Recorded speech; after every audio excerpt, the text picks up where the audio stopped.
उद्यापासून वारणा धरणातून विसर्ग वाढणार, नदीकाठच्या गावांना सतर्कतेचा इशारा। धरण पाणलोट क्षेत्रात होत असलेल्या अतिवृष्टीमुळे वारणा धरणाच्या पाणी पातळीत सातत्याने वाढ होते। यामुळे धरणाची पाणी पातळी नियंत्रित करण्यासाठी सोमवारपासून धरणातून विसर्ग वाढवण्यात येणार आहे।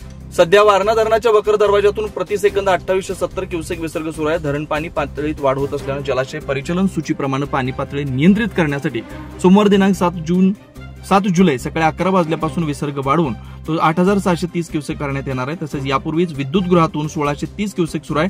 असं एकूण 10260 क्युसेक विसर्ग वारणा नदीपात्रात सोडण्यात येणार आहे। धरण पाणलोट क्षेत्रात पाऊस कमी झाल्यास अथवा सतत सुरू राहिल्यास तसेच धरणात एव्हा वाढल्यास अथवा कमी झाल्यास ज्या त्या वेळच्या परिस्थितीनुसार विसर्ग कमी जास्त करण्यात येणार आहे। शिरोळ तालुक्यातील सर्वच नद्या सध्या पात्राबाहेर आहेत। यामध्ये वारणा धरणातून विसर्ग वाढवल्यानंतर वारणेसह कृष्णेची पाणी पातळीत आणखी वाढ होणार आहे। यामुळे नदीकाठच्या गावांना सतर्कतेचा इशारा देण्यात आला आहे। दरम्यान शिरोळ तालुक्यात पावसाच्या अधूनमधून होणाऱ्या 2-4 सरी सोडल्या तर गेले 2-3 दिवस पावसाची पूर्ण उघडीप आहे। तालुक्यात पंचगंगा नदीची पाणी पातळी संत गतीने ओसरते। यामुळे कृष्णेचाही पूर ओसरू लागेल असं वाटलं होतं, मात्र वारणातून उद्यापासून विसर्ग वाढवण्यात येणार असल्यानं कृष्णेच्या पाणी पातळीत आणखी वाढ होणार आहे। गेल्या 15-20 दिवसापासून शिरोळ तालुक्याला पुराचा वेढा कायम आहे। शिवार न्यूजसाठी अनिल जासू।